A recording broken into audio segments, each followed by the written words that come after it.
السلام علیکم ورحمۃ اللہ۔ اعوذ باللہ من الشیطان الرجیم،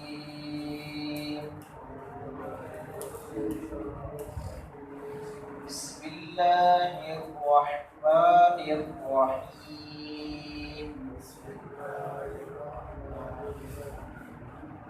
وَلَقَدْ جَاءَكُمْ يُوسُفُ مِنْ قَبْلُ بِالْبَيِّنَاتِ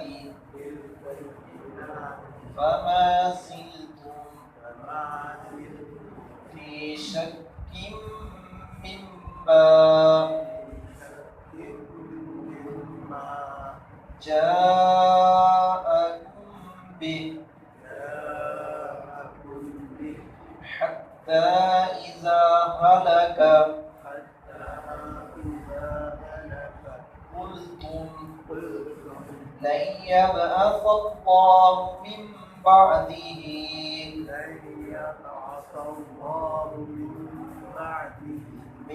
بَعْدِهِ رَسُولًا كَذَلِكَ يُضِلُّ اللَّهُ مَنْ هُوَ مُسْرِفٌ مُرْتَابٌ۔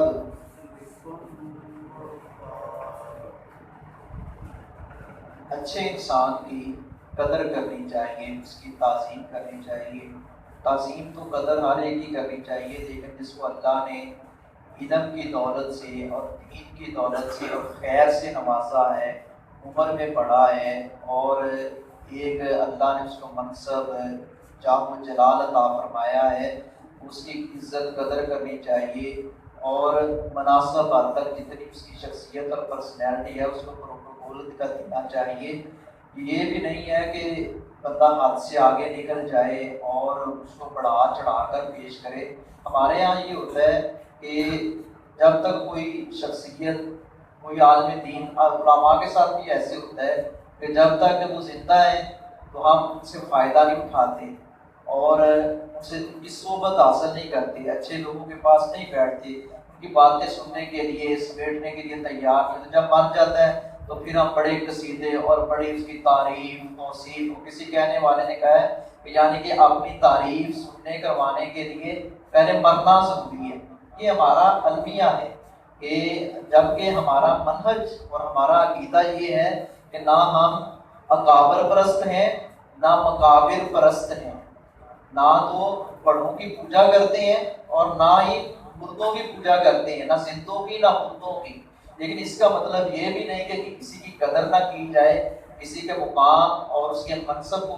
لحاظ کرتے ہوئے اس کی توقیر اور عزت نہ کی جائے۔ نبی اکرم صلی اللہ علیہ وسلم نے فرمایا انزل الناس منازلہم، لوگوں کو ان کے مقام کے مطابق ان کو عزت دی جائے، ان کو ان کے مقام پر رکھا جائے، کمی بیشی نہ کی جائے۔ ایک اچھی شخصیت ہے تو اس کو ہم ایسے ہی نظر انداز کر دیں، یہ ایسا ہمارے معاشرے میں ہوتا ہے، یہ ہمارا المیہ ہے۔ نبیوں اور رسولوں کے ساتھ بھی لوگوں نے ایسے کیا ہے، نبیوں اور رسولوں کے ساتھ یہ دنیاوی لحاظ سے ایک مثال مشہور ہے کہ ہاتھی زندہ لگدا نے مریا سوا لگدا، پتہ نہیں یہ مثال ہے، ایسے ہوتا ہے، ویسے پتہ نہیں شاید ایسے ہی ہے کہ نہیں۔ تو خیر یہ ہمارا ہم قدر نہیں کرتے اپنے بڑوں کی، ہمارے کتنے بڑے علماء اہل علم چلے گئے، یہ تو دنیاوی اعتبار سے یہ عام شخصیات کی بات تھی۔ پھر نبیوں کی قدر، نبیوں کا احترام، اس کو تو ملحوظ خاطر رکھنا ہوگا۔ نبی کی قدر اور تعظیم کیا ہے کہ اب تو نبی دنیا میں نہیں ہے، لیکن اب نبی اکرم صلی اللہ علیہ وسلم جو مشن لے کر آئے اور دیگر انبیاء نے اس توحید والے مشن کی آبیاری کی، اس مشن کو پروان چڑھانا چاہیے، اور ان کی اخلاقیات اور ان کی تعلیمات اس کو فروغ دینا چاہیے، خود بھی اس میں ڈلنا چاہیے، اس پر عمل کرنا چاہیے، لوگوں کو بھی اس کا دل دادا بنانا چاہیے، لوگوں کو بھی اس کا درس دینا چاہیے۔ یہ حضرت موسیٰ علیہ السلام کا استہزاء اور مذاق خوب اڑایا، تو اللہ رب العزت نے فرمایا ان لوگوں کو کہ ان کے باپ دادا کا تذکرہ کرتے ہوئے کہ اسی نوجوان نے جس نے توحید کی دعوت دی، جو فرعون کے قریبیوں میں سے تھا، لیکن جب ایمان دل کے اندر گھر کر گیا تو اس نے فرعون کے سامنے کلمہ حق بلند کیا اور اس نے ان سے مخاطب ہو کر کہا تم ہی وہ لوگ تھے،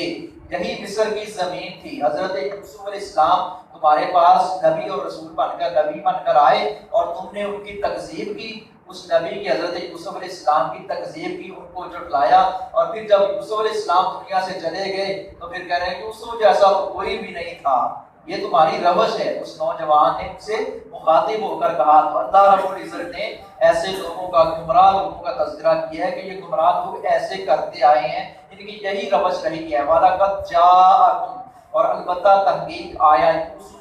تمہارے پاس، حضرت یوسف علیہ السلام تحقیق آئے، من قبل، اس سے پہلے، آج موسیٰ علیہ السلام ہے، اس سے پہلے یوسف علیہ السلام تمہارے پاس آئے ہیں، بالبینات، واضح دلائل کے ساتھ، واضح دلائل تھے، فما زلتم، پھر تم ہمیشہ رہے، فی شک، شک میں، مما، اس سے جو جاءکم بہ، وہ لایا تمہارے پاس، یوسف علیہ السلام جو کچھ بھی تمہارے پاس لائے تم شک میں ہی رہے، تم تردد میں رہے، جیسے آج تقسیم کر رہے ہو، جھٹلا رہے ہو، اسی طرح